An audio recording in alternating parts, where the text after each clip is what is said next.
أعوذ بالله من الشيطان الرجيم. قل إن كنتم تحبون الله فاتبعوني يحببكم الله ويغفر لكم ذنوبكم والله غفور رحيم. إن الحمد لله نحمده ونستعينه ونستغفره ونعوذ بالله من شرور أنفسنا ومن سيئات أعمالنا من يهده الله فلا مضل له ومن يضلل فلا هادي له وأشهد أن لا إله إلا الله وحده لا شريك له وأشهد أن محمدًا عبده ورسوله أما بعد فإن خير الحديث كتاب الله وخير الهدي هدي محمد صلى الله عليه وسلم وشر الأمور محدثاتها وكل محدثة بدعة وكل بدعة ضلالة وكل ضلالة في النار. قال النبي صلى الله عليه وسلم خير أمتي قرني. میرے محترم دینی بھائیوں اور قابل احترام اور بہنوں، پچھلے دروس میں صحابہ کی عظمت اور صحابہ کے مقام سے متعلق بعض باتیں ہم نے دیکھیں. اسی سلسلے کو آگے بڑھاتے ہوئے کچھ اور آیتیں اور حدیثیں ہم دیکھیں گے. اللہ کے نبی صلی اللہ علیہ وسلم نے صحابہ کے وجود کو امت کے لیے امان اور حفاظت قرار دیا ہے.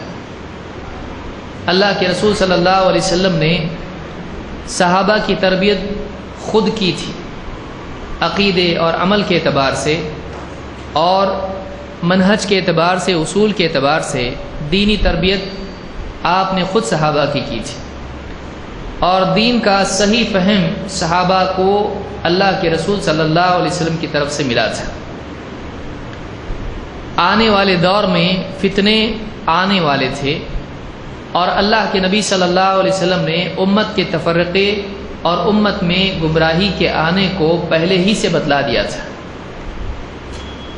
اللہ کے رسول صلی اللہ علیہ وسلم کی وفات کے ساتھ ہی امت مسلمہ بہت سارے فتنوں میں مبتلا ہو گئی، عقیدے اور عمل کے اعتبار سے بھی اور سیاسی اعتبار سے بھی. اللہ کے رسول صلی اللہ علیہ وسلم نے اس دور کے لیے صحابہ کے اعتبار سے بتلایا کہ یہ ساری امت کے لیے امان ہیں، حفاظت ہیں. آپ نے فرمایا النجوم امنۃ للسماء، ستارے آسمان کے لیے امان ہیں.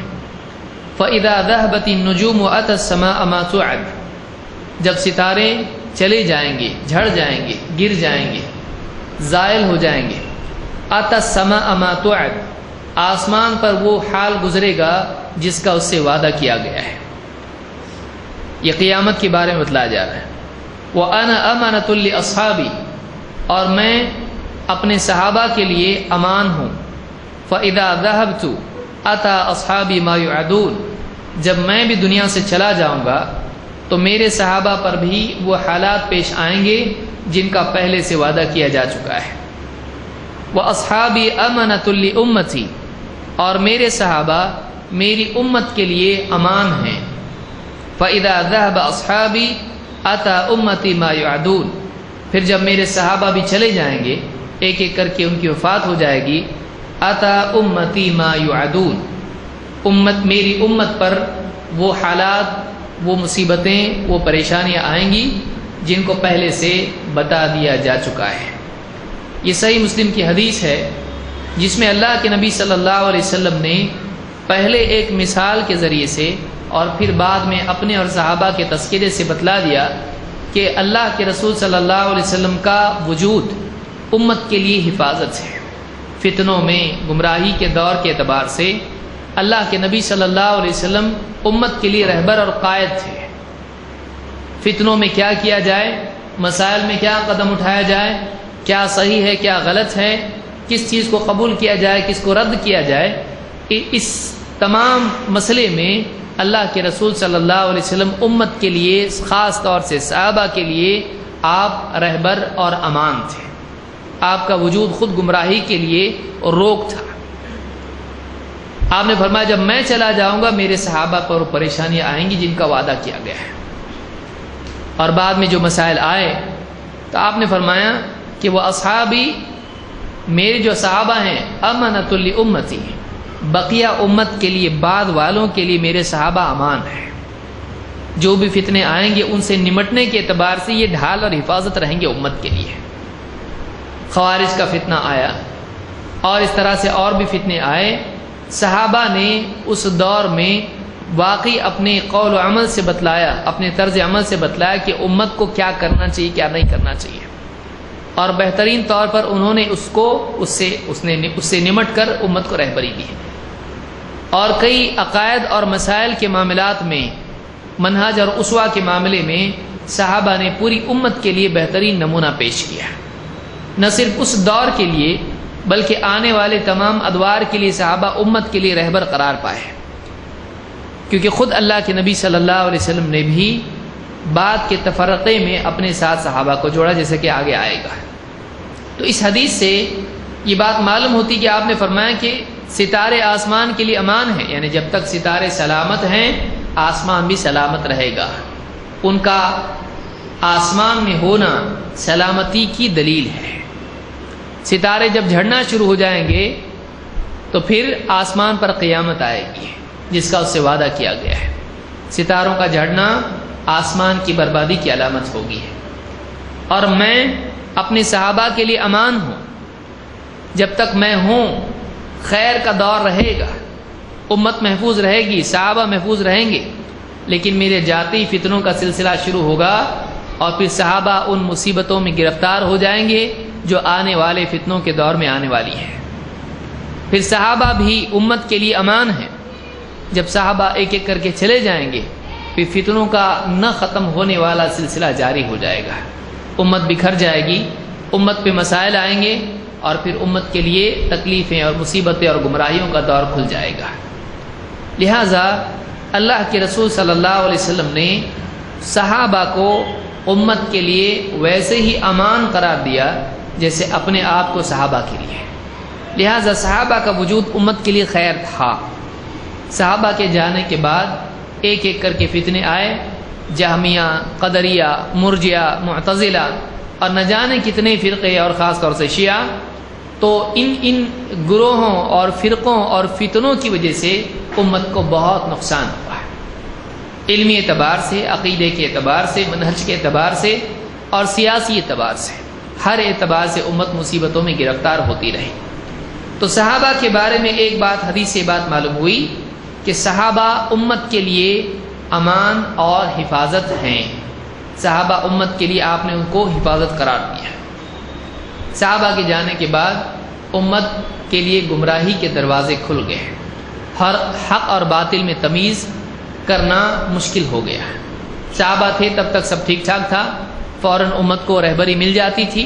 لیکن ان کے جانے کے بعد اور خود نبی صلی اللہ علیہ وسلم کے جانے کے بعد مشکلات بڑھ گئیں، حق اور باطل کی تمیز مشکل ہو گئی. لیکن صحابہ کا طرز عمل اور صحابہ کی پیروی کا راستہ آج بھی ہمارے لیے کھلا ہوا ہے. انہوں نے کن معاملات میں کیا قدم اٹھایا اور ان کا منہج کیا تھا، ان کے اصول کیا تھے، آج بھی ہمارے لیے رہبری ہیں. علمی اعتبار سے ان کے طرز عمل کی حفاظت ہمارے لیے گمراہی سے بچنے کے اعتبار سے حفاظت ہے. لہذا آج ضرورت اس چیز کی ہے کہ قرآن و سنت کے سمجھنے کے لیے ہم صحابہ کے طرز عمل اور ان کے منہج کی طرف رجوع کریں. اس کی کیا دلیلیں ہیں، آئیے ایک ایک کر کے اس کو ہم دیکھتے ہیں. اب ہم دیکھیں گے وہ دلیلیں، وہ آیات اور احادیث اور صحابہ ہی کے اقوال، سلف کے اقوال، جس سے معلوم ہوتا ہے کہ گمراہی کے دور میں امت کو صحابہ کے منہج اور ان کے فہم کی طرف رجوع کرنا ضروری ہے. منہج کس کو کہتے ہیں؟ عقیدے اور عمل کے لیے وہ اصول جن سے دین سمجھا جاتا ہے. دین کو سمجھنے کے لیے کچھ بنیادی اصول ہیں، ان اصولوں کو منہج کہا جاتا ہے. وہ واضح طریق اور راستہ جس کی پیروی کی جانے سے انسان محفوظ رہتا ہے علمی اور عملی اعتبار سے، عقیدے اور منہج کے اعتبار سے. آئیے ایک ایک کر کے وہ دلیلیں دیکھتے ہیں. نمبر 1، صحابہ کا عقیدہ ہمارے لیے عقیدے کی درستگی کے لیے، اصلاح کے لیے کسوٹی ہے۔ صحابہ ہمارے لیے معیار ہیں حق کے فہم کے لیے، عقیدے کے لیے۔ قرآن کریم میں خود اللہ تعالیٰ نے صحابہ کو عقیدے کے باب میں معیار قرار دیا ہے۔ اللہ تعالیٰ قرآن کریم میں فرماتا ہے فَإِنْ آمَنُوا بِمِثْلِ مَا آمَنْتُمْ بِهِ فَقَدِ اهْتَدَوْا وَإِنْ تَوَلَّوْا فَإِنَّمَا هُمْ فِي شِقَاقٍ۔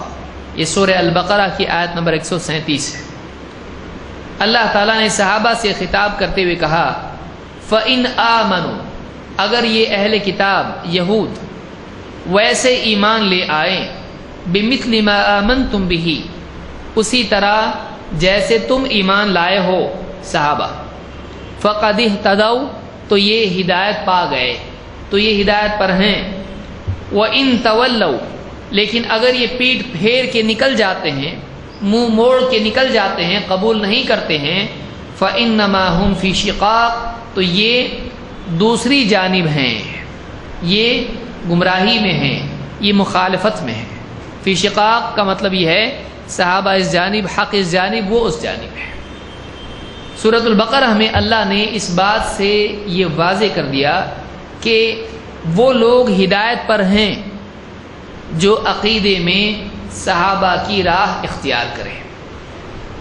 اصل میں بات کی جا رہی ہے یہود کے بارے میں کہ فَإِنْ آمَنُوا بِمِثْلِ مَا آمَنْتُمْ بِهِ فَقَدِ اهْتَدَوْا، تو ایمان کون سا ہدایت والا ہے؟ دیکھیے ایمان گمراہی والا بھی ہو سکتا ہے، کوئی آدمی پریوں پر ایمان لا رہا ہے، کوئی آدمی جادو پر ایمان لا رہا ہے کہ جادو بھی کرنا چاہیے، کوئی آدمی پریوں کے وجود کو مان رہا ہے، کوئی یہ مان رہا ہے کہ قبروں سے بھی اولاد ملتی ہے، تو یہ اس کا ایمان ہے، لیکن یہ ایمان صحیح نہیں ہے۔ ایمان صحیح بھی ہوتا ہے، ایمان غلط بھی ہو سکتا ہے۔ آدمی جن چیزوں کو مانتا ہے وہ اس کا ایمان ہے۔ تو ایک آدمی کا ایمان صحیح بھی ہو سکتا ہے، غلط بھی ہو سکتا ہے۔ کون سا ایمان ہدایت والا ہے؟ کون سا ایمان ایسا ہے کہ جو صحیح راہ پر ہے؟ کون سا ایمان ہے جو غلط راہ پر ہے؟ یہ سمجھنا ضروری ہے۔ اگر آج ہم چاہتے ہیں، اب دیکھیے مسلمانوں میں کئی اختلافات ہیں، کوئی کہتا اللہ کے نبی صلی اللہ علیہ وسلم بشر نہیں تھے، کوئی کہہ رہا تھے، کوئی کہہ رہا اللہ کے نبی صلی اللہ علیہ وسلم عالم الغیب تھے، کوئی کہتا نہیں۔ اللہ کے رسول صلی اللہ علیہ وسلم کے بارے میں کوئی کہتا ہے کہ اللہ کے رسول ہر جگہ حاضر ناظر ہیں، کوئی کہتا نہیں۔ اس اعتبار سے کئی مسائل ہیں جو ایمان کے باب میں ہیں اور ان میں اختلاف ہے۔ اب کیا مانا جائے، کیا نہیں مانے؟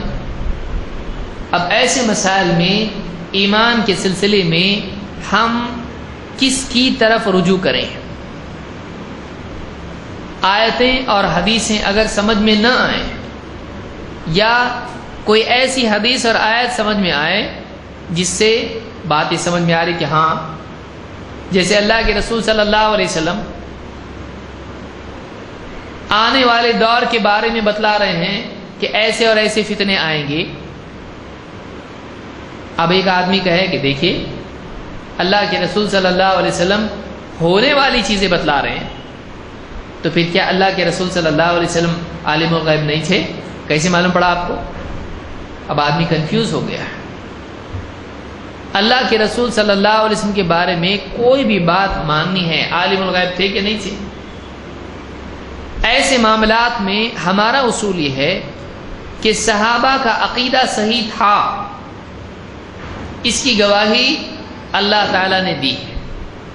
نہ صرف ان کا عقیدہ صحیح تھا، بلکہ ان کا عقیدہ ایسا تھا کہ دوسروں سے کہا جا رہا ہے کہ اگر ان جیسا ایمان لاؤ گے تو ہدایت پر ہے۔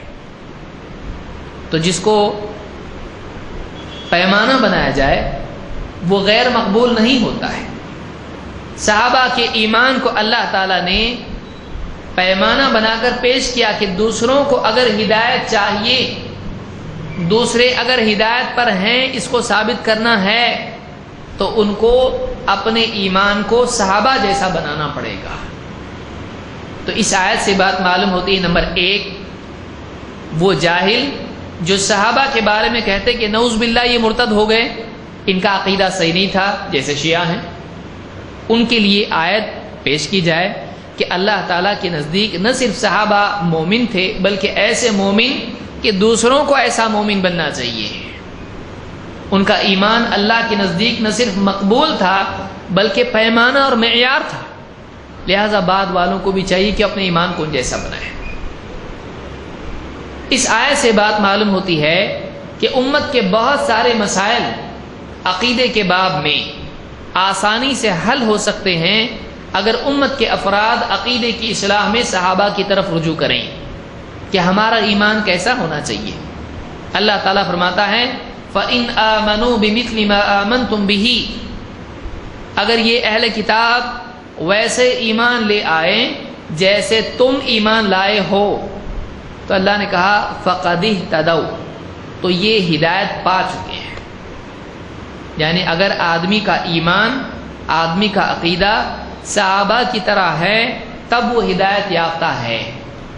اگر صحابہ سے ہٹ کے کوئی انوکھا عقیدہ وہ بناتا ہے، چاہے کتنا ہی فلسفیانہ اپیل اس میں ہو، لیکن صحابہ جیسا عقیدہ اس کا نہیں ہے، تو ایسا عقیدہ آدمی کا مقبول نہیں ہے۔ سادہ سی مثال لیجئے، اللہ کہاں ہے؟ صحابہ کیا مانتے تھے؟ کیا صحابہ یہ مانتے تھے اللہ ہر جگہ ہے؟ یا صحابہ یہ مانتے تھے کہ اللہ اوپر ہے، آسمانوں کے اوپر ہے؟ اگر آدمی دلائل دیکھے تو صاف ظاہر ہوگا کہ صحابہ کا عقیدہ یہ تھا کہ اللہ تعالیٰ ہر جگہ نہیں بلکہ اوپر ہے۔ ایسی کئی دلیلیں ایک کے بعد ایک بیان کی جا سکتی ہے۔ قرآن کریم کی آیت ہے وَهُوَ مَعَكُمْ أَيْنَمَا كُنْتُمْ، تم جہاں کہیں ہو اللہ تمہارے ساتھ ہے، تم جہاں کہیں ہو اللہ تمہارے ساتھ ہے۔ وَهُوَ مَعَكُمْ، وہ تمہارے ساتھ ہے۔ اس ساتھ سے مراد کیا ہے؟ کیا بذاتی اللہ ہر جگہ ہے، یا پھر یہاں مراد یہ ہے کہ اللہ عرش پر ہے لیکن اللہ تعالیٰ کا علم تمہارے ساتھ ہے؟ ابن عباس کا قول آپ دیکھ لیں کہ وہ تو عرش پر ہے، وہ آسمان پر ہے، لیکن اس کا علم تمہارے ساتھ ہے۔ تو عقیدے کے باب میں بہت سارے اختلافات آسانی سے حل ہو جاتے ہیں۔ قرآن و سنت کے نصوص کو سمجھنے کی مشکل دور ہو جاتی ہے جب ایک آدمی صحابہ کے فہم کی طرف رجوع کرتا ہے۔ یہاں یہی مراد ہے۔ اس آیت میں اللہ تعالیٰ نے ایمان والوں کو بلکہ ساری انسانیت کو بتلا دیا کہ ایمان لانے کے اعتبار سے لوگوں کے لیے ضروری ہے کہ یہ ویسا ایمان لائیں جیسے صحابہ ایمان لائے۔ فَإِنْ آمَنُوا بِمِثْلِ مَا آمَنْتُمْ بِهِ فَقَدِ اهْتَدَوْا، اگر یہ ویسے ایمان لائیں جیسے تم ایمان لائے ہو تو تم فَقَدِ اهْتَدَوْا، جان لو کہ یہ ہدایت پر ہیں۔ وَإِنْ تَوَلَّوْا، لیکن اگر یہ نہیں مانتے ہیں، اپنے عقیدے پر قائم رہتے ہیں، صحابہ کے عقیدے کو پس پش ڈالتے ہیں، قبول نہیں کرتے ہیں، اللہ نے فرمایا فَإِنَّمَا هُمْ فِي شِقَاقٍ، تو یہ اختلاف میں پڑے ہوئے ہیں۔ اختلاف کون سا؟ حق سے اختلاف۔ حق سے اختلاف کرنے والا کبھی کامیاب نہیں ہوتا ہے، حق سے اختلاف کرنے والا ناکام ہوتا ہے۔ تو اس ایک آیت کو اگر آپ یاد رکھیں تو عقیدے کے باب میں بعد کے دور میں امت کی گمراہیوں کا حل نکل سکتا ہے۔ چلو ہم ویسا عقیدہ اپناتے ہیں جیسے صحابہ اپناتے تھے، لیکن بہت سے لوگ اس کے لیے تیار نہیں ہوں گے۔ آیتیں حدیثیں اپنی منمانی تشریح کر کے وہ نئے نئے عقیدے گھڑیں گے اور فلسفے اور علم کلام کو درمیان ملائیں گے۔ بہت سارے مسائل کا حل ہو جاتا ہے جب صحابہ کی طرف رجوع کیا جائے۔ تو پہلی بات یہ معلوم ہوئی کہ صحابہ کا عقیدہ پیمانہ ہے، ان کا عقیدہ کسوٹی ہے بعد والوں کے لیے، پوری امت کے لیے، نمبر ایک۔ نمبر دو، صحابہ کی پیروی کرنے والوں کے لیے اللہ کی رضا اور کامیابی ہے۔ دو چیزیں، ایک اللہ کی رضا اور دوسرے کامیابی، وہ بھی بڑی کامیابی ہے۔ اللہ تعالیٰ نے علی الاطلاق اور عموم کے ساتھ صحابہ کی پیروی میں یہ دو چیزیں رکھی ہیں۔ کوئی انسان چاہتا ہے کہ اللہ اس سے راضی ہو، اس کے لیے صحابہ کے منہج کی پیروی ضروری ہے۔ کوئی آدمی یہ چاہتا ہے کہ وہ کامیاب ہو دنیا اور آخرت میں، اس کے لیے بھی صحابہ کی پیروی ضروری ہے۔ اور اللہ تعالیٰ نے نام لے کر کہا ہے، اللہ تعالیٰ نے فرمایا والسابقون الاولون من المہاجرین والانصار، وہ پہلے سبقت لے جانے والے مہاجرین اور انصار، والذین اتبعوہم باحسان، اور پھر وہ لوگ جنہوں نے بہترین طور پر ان کی پیروی کی، ان کو فالو کیا، ان کی اتباع کی، رضی اللہ عنہم ورضوا عنہ، اللہ بھی ان سے راضی ہو گیا اور وہ بھی اللہ سے راضی۔ وَأَعَدَّ لَهُمْ جَنَّاتٍ تَجْرِي تَحْتَهَا الْأَنْهَارُ، اور اللہ تعالیٰ نے ان کے لیے ایسی جنتیں تیار کر رکھی ہیں جن کے نیچے نہریں بہتی ہیں، خالدین فیہا ابدا، یہ ان جنتوں میں ہمیشہ ہمیشہ رہیں گے۔ ذالک الفوز العظیم، یہ سب سے بڑی کامیابی ہے، یہ عظیم ترین کامیابی ہے۔ سورہ التوبہ آیت نمبر 100، اس میں اللہ تعالیٰ نے بتلا دیا مہاجر اور انصار یہ دو جماعتیں صحابہ کی تھیں۔ مہاجر وہ جو مکہ سے مدینہ ہجرت کر کے گئے، اور انصار وہ جو مدینہ کے تھے جنہوں نے آنے والوں کی ہر اعتبار سے مادی اور دینی نصرت کی۔ اللہ تعالیٰ نے فرمایا کہ یہ جو سبقت لے جانے والے ہیں دین میں، کون؟ مہاجر اور انصار، اور پھر وہ لوگ جو ان کے بعد آئے جنہوں نے ان کی بہترین طور پر پیروی کی، والذین اتبعوہم باحسان، جنہوں نے اخلاص اور کمال کے ساتھ ان کی پیروی کی، ریاکاری کے طور پر نہیں کہ صحابہ کا نام تو لیں کریں کچھ اور، یا دکھاوے کے لیے، یہ بھی نہیں، اور یہ بھی نہیں کہ بعض چیزیں اس کی لیں اپنے مطلب کی اور بعض چیزیں چھوڑ دیں، بلکہ کمال درجے میں اخلاص کے ساتھ ان کی پیروی کی۔ رضی اللہ عنہم ورضوا عنہ، پہلی چیز ملے گی کیا؟ اللہ کی رضا، اللہ ان سے راضی، اور وہ بھی اللہ سے راضی، کیونکہ صحابہ کا طریقہ اپنا کر انہوں نے اللہ کی پسند کو اپنی پسند بنایا، کیونکہ اللہ تعالیٰ خود صحابہ سے راضی ہے۔ اور دوسرے یہ کہ آخرت میں اللہ تعالیٰ جو ان کو عطا کرے گا وہ اللہ سے راضی ہو جائیں گے۔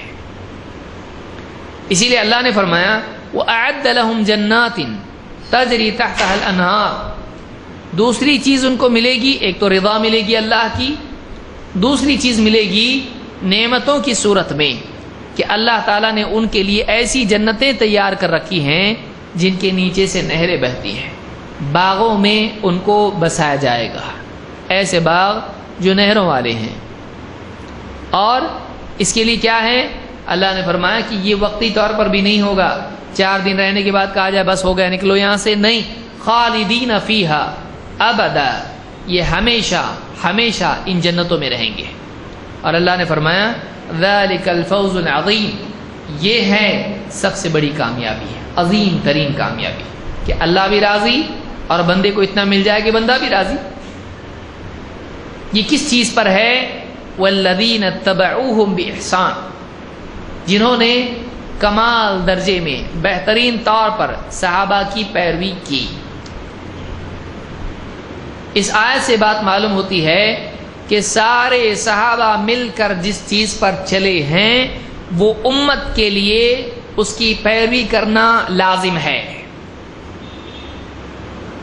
سارے صحابہ مل کر ایسی چیزیں جن میں صحابہ میں اختلاف نہیں تھا اور سب کے سب اس چیز پر چلے، ساری امت جو بعد میں آئے گی اس کے لیے ان چیزوں کی پیروی کرنا لازم ہے، اس راہ کو اختیار کرنا لازم ہے۔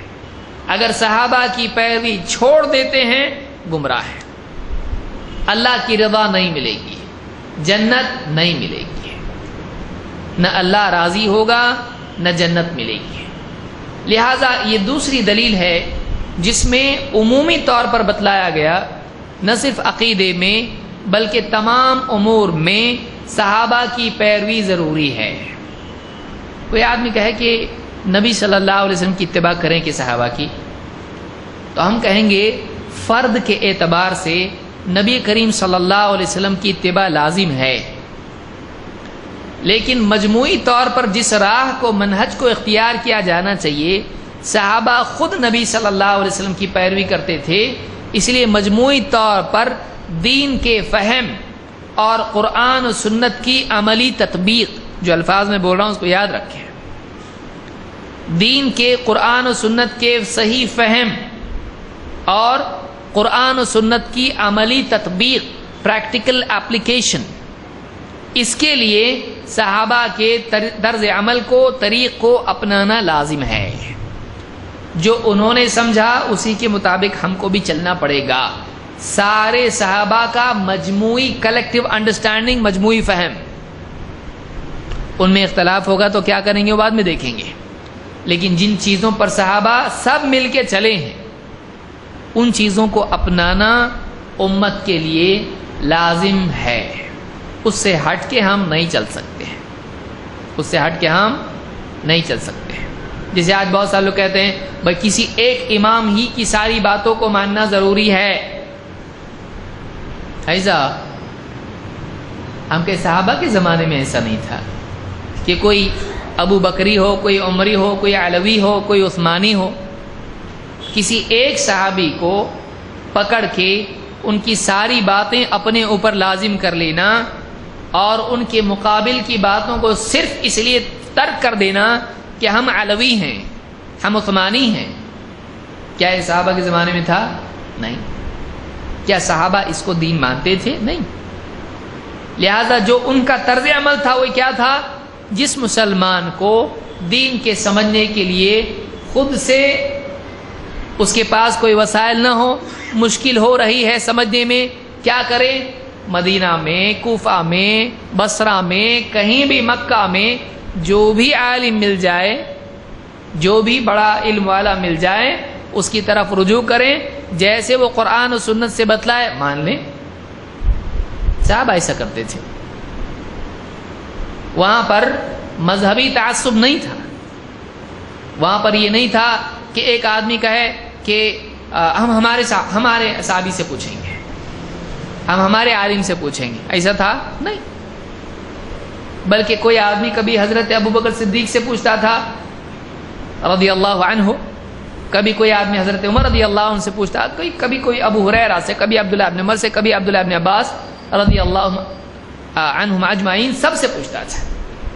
تو وہاں اس طرح کا کوئی تعصب نہیں تھا، اور کسی ایک شخص کو اپنے لیے مقتدا کے طور پر لازم کر لینا نہیں تھا۔ وہاں پہ جس کو جیسے میسر آیا اس نے اس عالم سے بات پوچھی۔ ہمارے لیے آج بھی یہی طریقہ ہے، لیکن آج امت میں کیا ہو گیا ہے؟ نہیں، آپ کو کیا کرنا پڑے گا؟ آپ کو 4 میں سے 1 چننا پڑے گا، اور جب آپ نے چنا 1 کو تو باقی 3 کو ریجیکٹ کرنا پڑے گا۔ آج یہ طرز عمل امت میں عام ہے کہ حنفی، شافعی، حنبلی، مالکی، آپ کو کسی ایک کی پیروی کرنی پڑے گی، آپ کو کسی ایک امام کے پیچھے چلنا پڑے گا، نہیں تو آپ گمراہ ہیں۔ یہ جو طریقہ ہے یہ صحابہ کا نہیں تھا۔ تو ہمارا کہنا یہ ہے کہ اللہ تعالیٰ نے اپنی رضا صحابہ کے منہج میں رکھی ہے۔ صحابہ کے منہج میں یہ نہیں تھا کہ کسی ایک فرد کو اتباع اور پیروی کے لیے سوائے نبی صلی اللہ علیہ وسلم کے لازم کیا جائے۔ بہت سارے لوگ دلیلیں دیتے ہیں، انشاءاللہ ایک کورس ہم اس پر بھی کریں گے، تقلید کی شرعی حیثیت انشاءاللہ، اب بہت لمبا جائے گا وہ، لیکن اختصاراً مثلا دلیل یہ دی جاتی ہے کہ میرے بعد 2 کی اقتدا کرو، ابو بکر و عمر۔ کہتے دیکھو اللہ کے نبی صلی اللہ علیہ وسلم نے غیر نبی کی پیروی کرنے کے لیے کہا نا، اقتدوا بالذین من بعدی، میرے بعد 2 کی اقتدا کرو، ابو بکر و عمر۔ اب اس سے معلوم ہو رہا ہے کہ دیکھو نام بتا کے کہا کہ ان کی پیروی کرو. اب ہم کہتے ہیں کہ بھائی دلیل جس کی دی عمل اس پہ نہیں. یعنی دلیل تو آدمی دے جو ایک اور اس سے ثابت کچھ اور کرے. ہم کہیں ٹھیک ہے لہذا آج امت میں سب کی پیروی چھوڑ دی جائے اور 2 کی پیروی کی جائے. یہی بول رہے نا آپ؟ بولے نہیں یہ نہیں بول رہے آپ. تو دلیل کیا دے رہے آپ؟ بولے ہم دلیل یہ دے رہے ہیں کہ غیر نبی کی پیروی کرنا چاہیے. کون؟ ابو بکر و عمر. ٹھیک تو اب کیا کرنا؟ اس لیے اب 4 کی پیروی کرنا چاہیے. کون؟ ابو حنیفہ، شافعی، مالک اور احمد بن حنبل رحمہ اللہ. تو اب ثابت کیا کرنا چاہ رہے؟ دلیل دے رہے نام والی اور نام بدل کے دوسرے لا رہے. آپ بتائیے یہ کیسے ہو سکتا ہے؟ تو دلیل اب ٹھیک ہے کوئی آدمی کہ ہاں ٹھیک ہے چلو ان کی کرنا ہے، تو ہم یہ کہیں گے آپ یہ کہہ رہے ہیں کہ کسی ایک کی پیروی کرنا چاہیے. حدیث تو 2 بتا رہی. آپ نے کیا فرمایا؟ 2 میں سے ابو بکر کی جو پیروی کرے گا وہ عمر کی نہیں کرنا اور عمر کی جو کرے وہ ابو بکر کی نہیں کرنا. ایسا ہے نہیں، آپ نے دونوں بتا دیا ہے. تو معلوم حدیث سے ثابت ہوتا ہے ایک وقت میں 2 کی پیروی ہو سکتی ہے. تو آپ کا تو پورا شیش محل ہی ٹوٹ گیا. اس سے تو الٹا ثابت ہوا. آپ تو ثابت یہ کر رہے ہیں کہ 4 میں سے کسی ایک ہی کی پیروی ہونا چاہیے اور دلیل پیش کر رہے ہیں کیا؟ میرے بعد 2 کی اقتدا کرو، ابو بکر و عمر. اور اس میں تو 2 ہیں اور آپ بتا رہے 2 نہیں. تو عجیب بات ہے. یہ لوگوں کا حال دیکھیے، جو دلیل سے نکلتا ہے آدمی وہ ایسی ہے جیسے کوئی آدمی گنے سے تیل نکالے. کیا ہے بھائی کیا صلاحیت؟ اس سے جوس نکلتا ہے، اس سے تیل نکال رہے ہیں. تو ایسا معاملہ ہے کہ کوئی آدمی یعنی اس سے نکلتا کیا ہے یہ بھی تو دیکھ. اس سے اقتدا نکلتی ہے، ان کی پیروی، ان کو اسوہ بنایا جائے، ان کو مقدم کیا جائے، ان کو دیکھ کے اپنی زندگی کی اصلاح کی جائے کہ کیسے ایمان ان کا تھا، کیسے تقوی ان کا تھا، کیسے اخلاق ان کے تھے، کیسی رہبری امت کی انہوں نے کی، کیسے مشکل مقامات پر دین پر جمے رہے.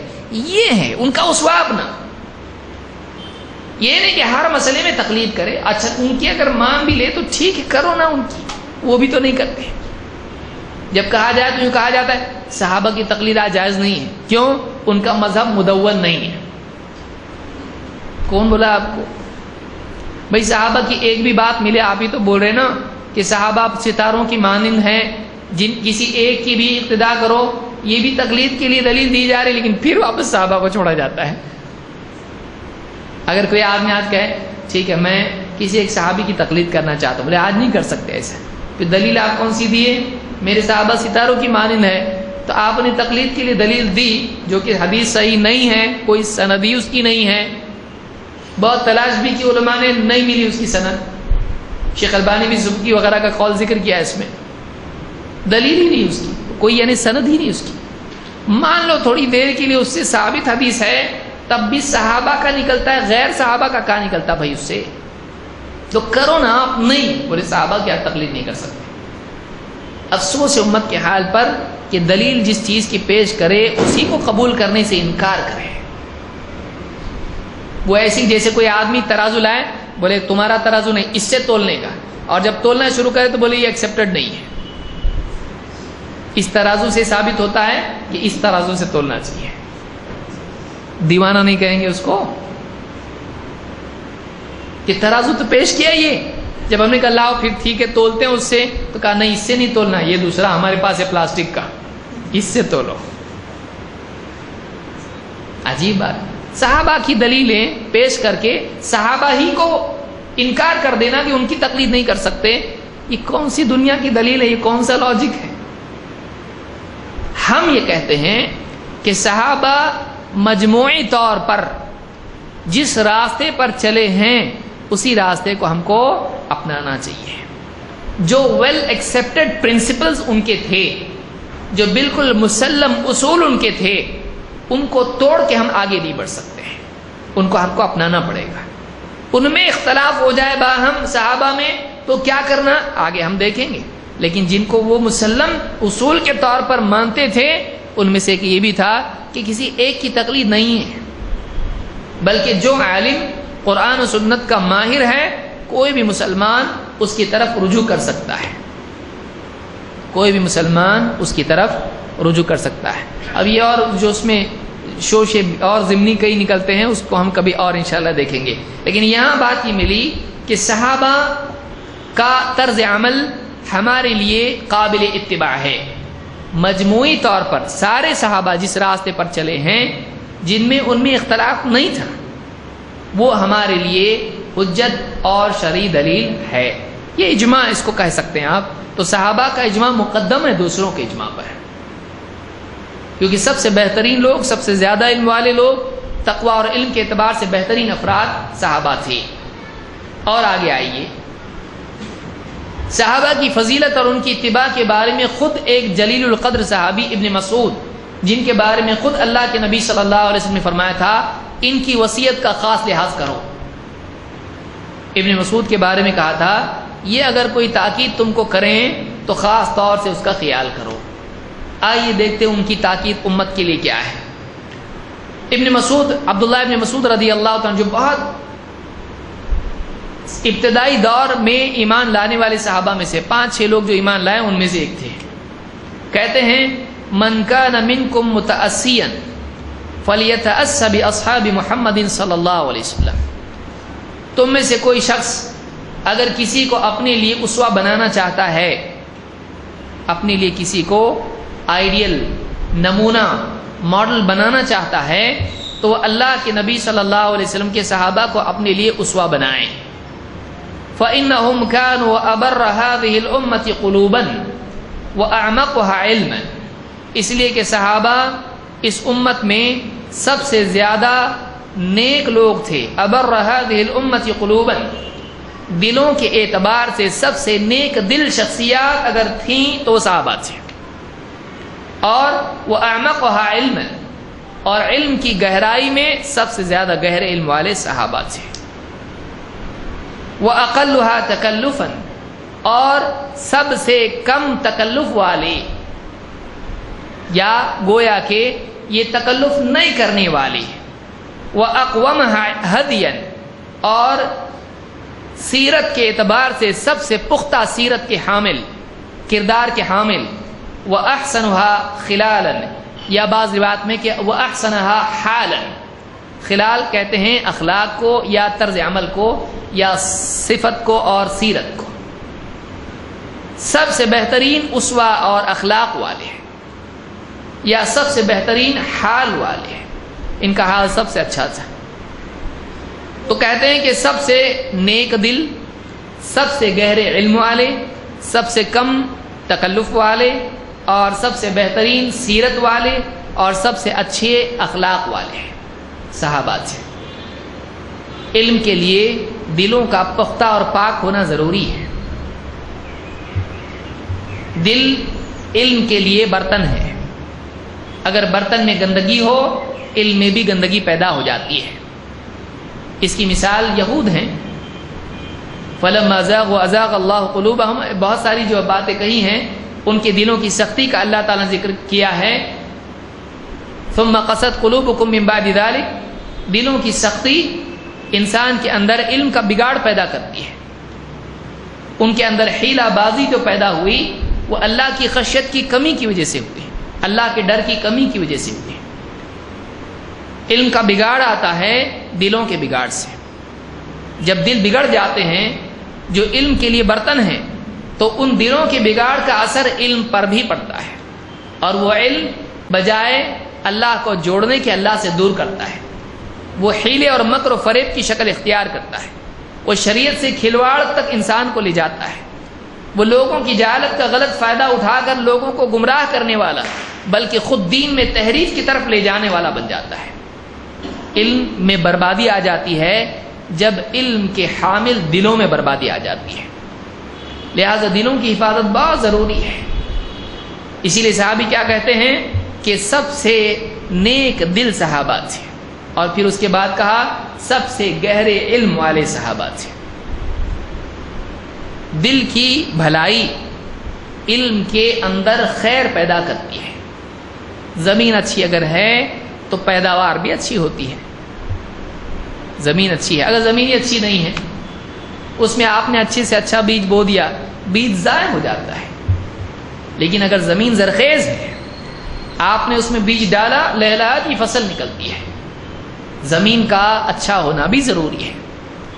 علم کا بیج اچھی زمین میں جب بویا جاتا ہے اچھی فصل اس میں نکلتی ہے.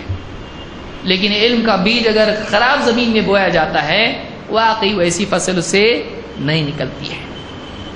لہذا صحابہ بہترین دلوں والے تھے اور ان کے علم میں سطحیت نہیں تھی، گہرائی تھی. ایک تو سطحی علم ہے، اوپری اوپر 4 حدیثیں اور 5 درجن آیتیں یاد کر لی، اور اب یہ کیا ہو گیا، لوگوں کے بیچ میں برادر اور لوگوں کے بیچ میں آیتیں اور حدیثیں بیان کر رہا ہے. آیت نمبر یہ، حدیث نمبر یہ، آیت نمبر یہ، حدیث نمبر یہ. اس کو حوالہ یاد ہے لیکن فہم اس کے پاس نہیں ہے. آیتوں کا حدیثوں کا حوالہ یاد کرنے سے علم کی گہرائی نہیں ملتی ہے. ایک آدمی کے پاس علم کی گہرائی ہونا چاہیے. اس آیت سے کیا مراد ہے، اس حدیث سے کیا مراد ہے، اور اس میں کیا کیا باتیں نکلتی ہیں، وہ ساری باتیں اگر گہرا علم اس کے پاس، گہرائی میں جانے کی صلاحیت اس میں ہے تو تھوڑی حدیثوں سے زیادہ مسائل نکالے گا. اور اگر گہرائی میں جانے کی صلاحیت نہیں ہے تو زیادہ حدیثیں اور زیادہ آیتیں بھی اس کے پاس ہیں تو اس سے زیادہ مسائل نکالنے کی بجائے زیادہ مسائل پیدا کرے گا اور زیادہ حیران پریشان ہو جائے گا. اس کا کنفیوژن بڑھ جائے گا، بجائے ہدایت پانے کے گمراہ ہو جائے گا. یہ حدیث کیا کروں سمجھ میں نہیں آتا، یہاں ایسی آیت ہے، وہاں ایسی آیت ہے، یہاں ایسی حدیث، وہاں ایسی حدیث. وہ حیران و پریشان ہو جائے گا. کیوں؟ اس کے دل میں گہرائی میں جانے کی صلاحیت نہیں ہے. اسی لیے اللہ کے نبی صلی اللہ علیہ وسلم کیا فرمایا، من یرد اللہ بہ خیرا یفقہہ فی الدین. اللہ تعالیٰ جس کے ساتھ خیر کا ارادہ کرتا ہے اس کو دین کی گہری سمجھ دیتا ہے. گہری سمجھ کا ملنا نعمت ہے، کثرت علم نہیں، بلکہ تفقہ یہ انسان کے لیے گہری سمجھ یہ بڑی نعمت ہے. گہری سمجھ، زیادہ حدیثیں، زیادہ آیتیں، زیادہ اقوال یہ نہیں، بلکہ واقعی اس سے استنباط کی صلاحیت. اور اس میں صحابہ بہت ماہر تھے. علم واقعی کیا ہے، حال کا حل جاننا. علم کیا ہے، کیا حال ہے، کون سے حال میں کیا شریعت کا حل ہے، کیا حالات ہیں، ان حالات میں کیا کرنا چاہیے. اس وقت اللہ مجھ سے کیا چاہتا ہے اس کو جاننا علم ہے. اللہ آپ سے چاہتا ہے کہ آپ روزہ رکھیں، آپ تہجد میں لگے ہوئے ہیں، آپ جو ہے فرض نمازوں کی بجائے نوافل میں لگے ہوئے ہیں، آپ روزہ چھوڑ رہے ہیں اور آپ فلاں عمل کر رہے ہیں. رمضان کا مہینہ ہے، روزہ آپ سے اللہ چاہتا ہے، اب خیرات میں لگ کے یہ سوچ رہے ہیں روزے چھوڑ کے میں لوگوں کے کام آؤں، یہی میرے لیے نجات بن جائے گی. نہیں، اللہ ہم سے کیا چاہتا ہے، کون سا وقت ہے، اس کی کیا عبادت، کیا عمل ہے، اس کو جاننے کا نام علم ہے. منمانی چیز کرنے کا نام علم نہیں ہے. صحابہ برابر جانتے تھے کب کیا کرنا چاہیے، اللہ مجھ سے کیا چاہتا ہے، اس وقت کیا قدم ہونا چاہیے، اس کا نام علم ہے. لہذا صحابی کہتے ہیں سب سے نیک دل صحابہ تھے اور دلوں کے اعتبار سے نرم بھی تھے، لوگوں کے کام آنے والے اور دعاؤں میں رونے والے، نمازوں میں رونے والے، مجاہدہ عبادت میں کرنے والے، چھپ چھپ کے لوگوں کے کام آنے والے، لوگوں کے سرہانے، ان کی ضرورت کی چیزیں رات میں اندھیرے میں رکھ کے نکل جانے والے، چھپ چھپا کے لوگوں کو صدقہ کرنے والے، نرم دل، دوسروں کے دکھ کو اپنا دکھ سمجھنے والے، بیمار پرسی کرنے والے، بھوکے کو کھلانے والے، نرم دل. اور سب کر کے راتوں میں اللہ کے آگے گڑ گڑانے والے، اے اللہ میں ویسا نہیں ہوں جیسا ہونا چاہیے تھا، اللہ مجھ کو معاف کر دے. اے اللہ اگر تو نے میری پکڑ کی تو میں برباد ہو جاؤں گا، اے اللہ معاف کر دے، میں بہت گناہگار ہوں. نرم دل، چھوٹی چھوٹی نیکی کر کے بے فکر ہونے والے نہیں، توحید کی کتاب پڑھ کے سمجھنے والے کہ میں تو اب جنتی ہو گیا، نہیں،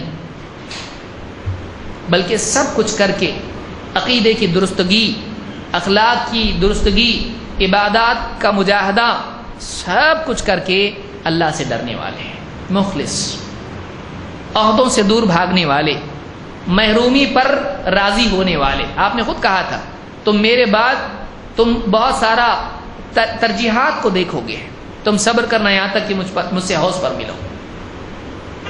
عہدوں کی طمع نہیں کرنے والے، یہ صحابہ ہیں، اور یہی وہ چیز ہے جو ان کو امت کے لیے مقتدا بناتی ہے.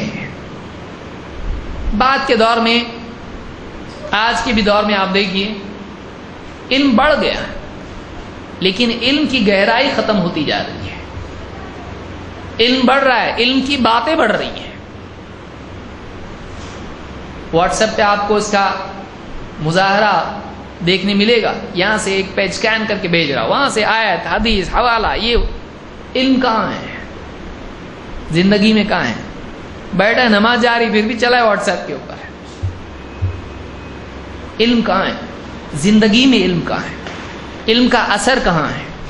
صحابہ کی زندگی میں آپ کو یہ چیز ملے گی. سارے علم کا مطلوب زندگی علم کے مطابق بنانا، یہ اصل ہے. جاننا نجات نہیں دلاتا ہے. جاننا اگر نجات دلاتا تو یہود نجات پاتے نبی صلی اللہ علیہ وسلم کو پہچان کر. اللہ نے کیا فرمایا؟ یعرفونہ کما یعرفون ابناءہم. یہ اہل کتاب، یہ یہودی محمد صلی اللہ علیہ وسلم کو ایسے ہی پہچانتے ہیں جیسے کوئی آدمی اپنی اولاد کو پہچانتا ہے. اس میں غلطی نہیں کرتا، میرا بیٹا ہے. تو صرف کیا وہ نہیں جانتے تھے یہ رسول ہیں؟ جاننا نفع نہیں دیتا ہے، ماننا اور تابعداری کرنا یہ نجات دلاتا ہے. صحابہ کی زندگی میں یہ چیز تھی کہ بات سامنے آتے ہی مان لینا اور اپنی زندگی کو اس کے مطابق بنانا، اس کے تقاضوں کو، اس علم کے تقاضوں کو پورا کرنا. اسی لیے کیا کہا؟ کانوا ابر هذه الامه قلوبا واعمقها علما. سب سے نیک دل لوگ تھے اور علم کی گہرائی پائے ہوئے تھے. اعمقها علما واقلها تکلفا. اور تکلف والے نہیں تھے، غیر ضروری بحثوں میں نہیں پڑتے تھے، دین میں غلو نہیں کرتے تھے، محرمات کی طرف نہیں جاتے تھے، شریعت سے فرار کے چور دروازے نہیں نکالتے تھے، باتوں کو عمل کا بدل نہیں بناتے تھے، ایسی باریکی میں نہیں جاتے تھے جس کو شریعت پسند نہیں کرتی ہے. جیسے بنی اسرائیل، اللہ نے حکم دیا، موسیٰ علیہ السلام نے کیا کہا؟ ان اللہ یأمرکم ان تذبحوا بقرہ. اللہ نے تم کو حکم دیا ہے کہ تم گائے ذبح کرو. آیا نا حکم؟ اب بنی اسرائیل نے کیا کہا؟ ذرا ہم کو بتاؤ گائے کیسی ہونا چاہیے، ڈیٹیل. ایسی ہونا چاہیے. نہیں تھوڑا سمجھ میں نہیں آ رہا، تھوڑا اور کلیریفائی کرو اور ڈیٹیل دو. ایسی باریکی جو محمود نہیں ہے. دین کے معاملے میں، عقیدے اور عمل میں ایسی باریکی جو پسندیدہ نہیں ہے، اتنی باریکی جو بے عملی کی طرف لے جائے، جو عمل کو ناقابل عمل بنا دے، دشواری پیدا کرتے ہیں. اللہ کے نبی صلی اللہ علیہ وسلم کے صحابہ ایسا نہیں کرتے تھے. وہ تو سوال پوچھنے سے بہت ڈرتے تھے اللہ کے رسول صلی اللہ علیہ وسلم کو. اور بہت خوشی صحابہ کی کب ہوتی تھی؟ جب کوئی دیہات کا آدمی آ کے پوچھتا تھا زیادہ، چلو معلوم پڑ رہا اپنے کو بھی. کیونکہ نبی صلی اللہ علیہ وسلم کے ادب کی وجہ سے بار بار سوال پوچھنے سے وہ لوگ ڈرتے تھے. سوال پوچھنا برا نہیں ہے، لیکن یہ ان کا ادب تھا، ڈر تھا نبی صلی اللہ علیہ وسلم کا. اور آپ صلی اللہ علیہ وسلم اتنا سکھاتے تھے کہ ان کو پوچھنے کی بھی ضرورت نہیں پڑتی تھی. اور وہ یہ سمجھتے تھے کہ کہیں ہمارے بار بار سوال پوچھنے سے جائز چیز اللہ تعالیٰ ہمارے لیے حرام نہ کر دے. ڈرتے تھے، ہم نے پوچھ لیا اور اللہ کی طرف سے حکم آ گیا، منع ہو جائے گا. اور آپ بھی پسند نہیں کرتے تھے، جیسا چل رہا چلنے دو، اللہ کی طرف سے وہی آئے گی بتا دوں گا. تم پوچھو گے جواب آئے گا کل حرام ہونے والی چیز آج حرام ہو جائے گی. تو جو وسعت اور عفو کا معاملہ اللہ کی طرف سے ہے وہ تنگ ہو جائے گا. لہذا وہ تکلفات نہیں کرتے تھے، نہ علمی اعتبار سے نہ عملی اعتبار سے. سیدھے سادے لوگ تھے. اپنے ہاتھوں سے پیوند کپڑوں میں سی لیا، گھوڑے پر کود کے سوار ہو گئے، کھجور اور دودھ کھا پی کے زندگی گزار لی، سیدھے سادے جیے، لوگوں میں گھل مل کے رہے. وہ تکلفات نہیں جو تمدن کی وجہ سے پیدا ہوتے ہیں. ایک دم ٹھاٹ سے چل رہے ہیں، آگے آدمی چل رہا ہے، پیچھے کا آدمی چل رہا ہے، بات کریں گے تو بہت نفیس بات کریں گے. ایک دم سیدھے سادے لوگ تھے وہ لوگ. فلانے شیخ الحدیث، وہ اعلیٰ، وہ ایسے ویسے، کوئی ایسے نام نہیں لیتا تھا ان کے. سیدھے سادے، یا عمر، ڈائریکٹ. وہ پسند بھی نہیں کرتے تھے. ایسے رہتے تھے کہ لوگوں میں ان کا امتیاز نہیں ہوتا تھا. سر پہ کوئی سی لمبی ٹوپی پہنیں گے کہ سب سے الگ ہونا چاہیے، کچھ بھی نہیں. تاج پہنیں گے، کچھ بھی نہیں. حضرت عمر، حضرت ابوبکر صدیق یا کچھ ایسا. خاص گھوڑا الگ سے ان کا، ایک دم کوئی ایسا ہاتھی ان کے لیے لایا جائے. کوئی تکلفات زندگی میں نہیں. سیدھے سادے لوگ عام بن کے. صحابہ کا کمال، ان کا امتیاز ان کی عمومیت میں ہے. اس کو یاد رکھیے. صحابہ کو جو امتیاز تھا، جو دوسروں سے ان کو الگ کرنے والی چیز ہے باقی مشہور شخصیات سے، وہ ان کی عمومیت ہے. وہ اتنے سادہ رہتے تھے کہ کوئی آدمی پہچان بھی نہیں پائے گا کہ ہمارا گورنر ہے. اس کو مزدور سمجھ لے گا اس کی سادگی دیکھ کے. اس کی سادگی دیکھ کر اس کو مزدور سمجھ لے گا. بھائی کوئی ہمارے ٹوکرا اٹھا کے لے جاؤ گے؟ ٹھیک ہے، لے لو. ایسے لوگ تھے وہ لوگ، سیدھے سادے لوگ. تو کہتے ہیں کہ وہ اعمقها علما واقلها تکلفا واقومها هدیا. اور ہدی کے معنی ہوتے سیرت. ان کی سیرت پختہ تھی. یہ نہیں کہ آج ایک طور پر زندگی گزار رہے ہیں، کل اچانک بدل گئے. تلون ان کے مزاج میں نہیں تھا. آج ایک رنگ، کل دوسرا، کل تیسرا. جیسے بہت سارے لوگوں کا حال ہوتا ہے، دیکھا تو ایک دم عبادات میں لگا ہوا، پھر دیکھا تو ایک دم داڑھی وڑی کاٹ کے پھر الگ چل رہا ہے، پھر کبھی دیکھا تو نہ جانے کون سی جماعت میں چلا گیا، پھر اور کہیں چلا گیا. تتلی. ایسا نہیں. صحابہ ایسے نہیں تھے. ان کی مزاج میں پختگی تھی. ان کی سیرت بالکل قائم تھی، مضبوطی ان میں تھی، مزاج کی پختگی تھی. ہاں تو ہاں، ایک چیز انہوں نے قبول کی تو اس کو نبھائیں گے. کبھی کچھ کبھی کچھ کبھی کچھ، ایسے نہیں تھے وہ لوگ. بلکہ پختگی تھی کہ ان کا ہاں ہاں تھا، ان کا نہ تھا. تو کہتے ہیں کہ وہ اقوامها ہدیا. ہدی کے اعتبار سے، سیرت کے اعتبار سے یہ لوگ بالکل پختہ مزاج تھے، قائم سیرت والے تھے. وَأَحْسَنَهَا خِلَالًا. اور صفات کے اعتبار سے، اخلاق کے اعتبار سے یا حال کے اعتبار سے، بعض روایات میں حالن بھی آیا ہے. یہ کیسے تھے؟ بہترین شخصیت تھی. نرم مزاج، سادہ مزاج، تواضع والے اور دوسروں کا دل رکھنے والے اور ہمدرد، ہر اعتبار سے خیر ان کے اندر تھی. کہتے ہیں قوم اختارہم اللہ لصحبت نبیہ صلی اللہ علیہ وسلم. یہ ایسے لوگ تھے، یہ ایسی قوم ہے، یہ ایسے افراد تھے جنہیں اللہ تعالیٰ نے خود چنا تھا اپنے نبی کی صحبت کے لیے. صحابہ اتفاقی طور پر نبی صلی اللہ علیہ وسلم کے اطراف جمع ہونے والی بھیڑ کا نام نہیں ہے. صحابہ اللہ تعالیٰ کی طرف سے منتخب افراد کا ان کی ایک انجمن ہے جو نبی کے اطراف جمع ہوئی. یہ اللہ کی طرف سے چنے ہوئے افراد کا مجموعہ ہے جو واقعی اس لائق تھے کہ ان کو نبی کی صحبت کی توفیق ملے ہے، ان کو وہ نعمت دی جائے جس کے واقعی وہ مستحق ہیں، جن کو بنفس نفیس خود اللہ کے نبی صلی اللہ علیہ وسلم ہیرے والا پتھر تراش کے واقعی ہیرا اس کو بنائے ہیں. وَيُزَكِّيهِمْ وَيُعَلِّمُهُمُ الْكِتَابَ وَالْحِكْمَةَ.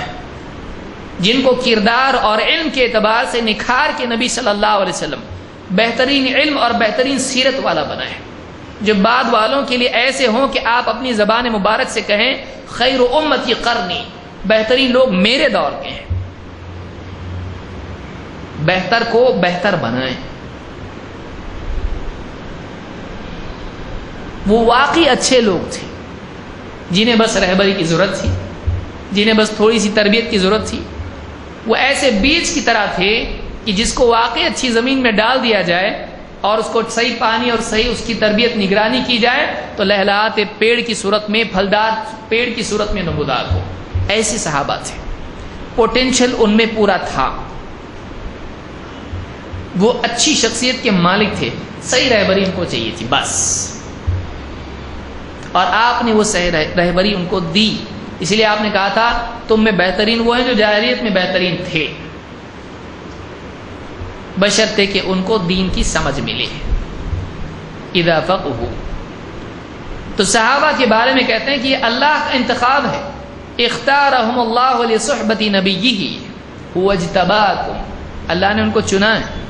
کنتم خیر امۃ اخرجت للناس. حضرت عمر رضی اللہ عنہ فرماتے ہیں اصلاً یہ صحابہ ہیں، پھر بعد میں وہ جو ان کے طریقے پر چلے، لیکن ہیں یہ صحابہ. اس لیے کہ اللہ تعالیٰ نے ماضی کا صیغہ استعمال کیا ہے. کیا کہا؟ کنتم خیر امت. یہ نہیں کہا انتم خیر امت. کنتم، تم تھے بہترین امت. اللہ کے علم میں یہ چنندہ تھے، اسی لیے ان کا تذکرہ اللہ تعالیٰ نے تورات اور انجیل میں بھی کیا ہے. ذالک مثلہم فی التوراۃ والانجیل.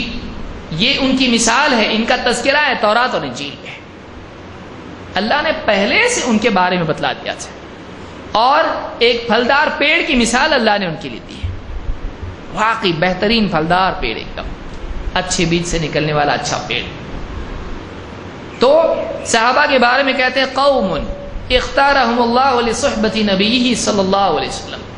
یہ بہترین افراد تھے جنہیں اللہ تعالیٰ نے خود اپنے نبی کی صحبت کا شرف دینے کے لیے چنا. فَاعْرِفُوا لَهُمْ فَضْلَهُمْ. لہذا تم بھی ان کی فضیلت کو پہچانو. صحابہ کی فضیلت بقیہ امت پر یہ ہے کہ اللہ نے نبی کے ساتھ کے لیے ان کو چنا، لہذا تم بھی ان کی فضیلت کو پہچانو. وَاتَّبِعُوهُمْ فِي آثَارِهِمْ. اور ان کے نقش قدم کی اتباع کرو، ان کے آثار کی پیروی کرو. فَإِنَّهُمْ كَانُوا عَلَى الْهُدَى الْمُسْتَقِيمِ. اس لیے کہ یقین جانو صحابہ سیدھی راہ والی ہدایت پر تھے.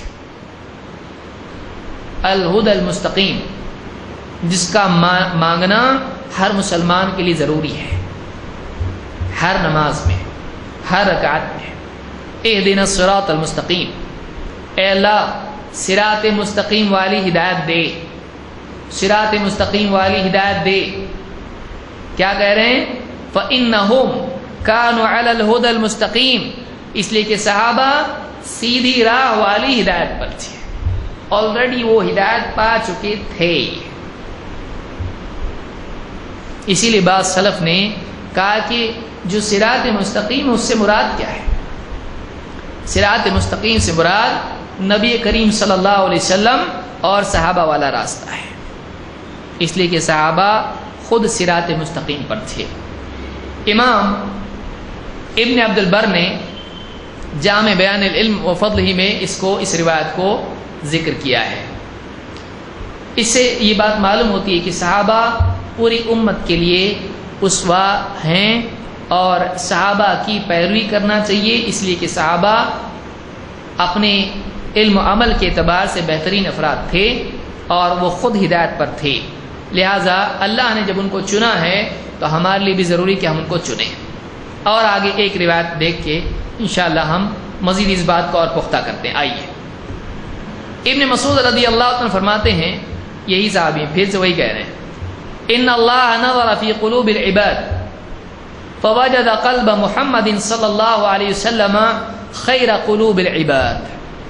اللہ تعالیٰ نے بندوں کے دلوں کو دیکھا، بندوں کے دلوں پر نظر ڈالی تو ان تمام دلوں میں سب سے بہترین دل محمد رسول اللہ صلی اللہ علیہ وسلم کا دل تھا. اللہ تعالیٰ نے سارے بندوں کے دلوں پہ نگاہ ڈالی. اللہ بندوں کو دیکھتا ہے، ان کے دلوں کو دیکھتا ہے. تو اللہ تعالیٰ نے سارے بندوں کے دلوں پہ نگاہ ڈالی تو ان سارے دلوں میں بہترین دل نبی کریم صلی اللہ علیہ وسلم کا تھا. فاصطفاہ لنفسہ، تو اللہ تعالیٰ نے خود نبی کریم صلی اللہ علیہ وسلم کو اپنے لیے چن لیا، اپنی بندگی کے لیے اور بندوں کی طرف رسالت کے لیے. فاصطفاہ لنفسہ فابتعثہ برسالتہ، اور آپ کو اپنی رسالت کے لیے چن لیا اور آپ کو رسول بنا کر بھیج دیا. اپنے لیے خصوصی بندے کے طور پر چنا. اس لیے اللہ نے دیکھیے آپ قرآن میں کیا فرمایا اللہ تعالیٰ نے، سبحان الذی اسری بعبدہ، اللہ نے اپنے خاص بندے کے طور پر ذکر کیا، میرا بندہ. فلما قام عبد اللہ، اللہ نے قرآن کریم میں کئی جگہ پر کہا میرا بندہ. یہ خصوصیت اور قرب کے اعتبار سے، قبولیت کے اعتبار سے کہا کہ آپ کو اللہ تعالیٰ نے اپنے لیے چن لیا اور اپنی رسالت دے کر بھیجا، پیغام دے کر بندوں کی طرف بھیجا. ثم نظر فی قلوب العباد بعد قلب محمد، پھر محمد صلی اللہ علیہ وسلم کے بعد دوسرے بندوں کے دلوں پر نگاہ ڈالی. فوجد قلوب اصحابہ خیر قلوب العباد، تو اللہ تعالیٰ نے باقی بندوں میں نبی صلی اللہ علیہ وسلم کے بعد صحابہ کے دلوں کو دوسرے بندوں کے مقابلے میں بہترین دل پایا. صحابہ کرام کے دلوں کو بہترین دل پایا. فجعلهم وزراء نبیہ یقاتلون علی دینہ، تو اللہ تعالیٰ نے صحابہ کو نبی صلی اللہ علیہ وسلم کے وزیر، آپ کا ساتھ دینے والا، آپ کے ماتحت آپ کے لیے پختگی پیدا کرنے والے بنایا، ان کو چنا. یقاتلون علی دینہ، کہ آپ کے دین پر آ کر آپ کے ساتھ باطل کے مقابلے میں لڑیں. فما رأى المسلمون حسنا فهو عند اللہ حسن، لہذا یاد رکھو کہ جس کو یہ مسلمان صحابہ اچھا سمجھیں وہ اللہ کے نزدیک بھی اچھا ہے.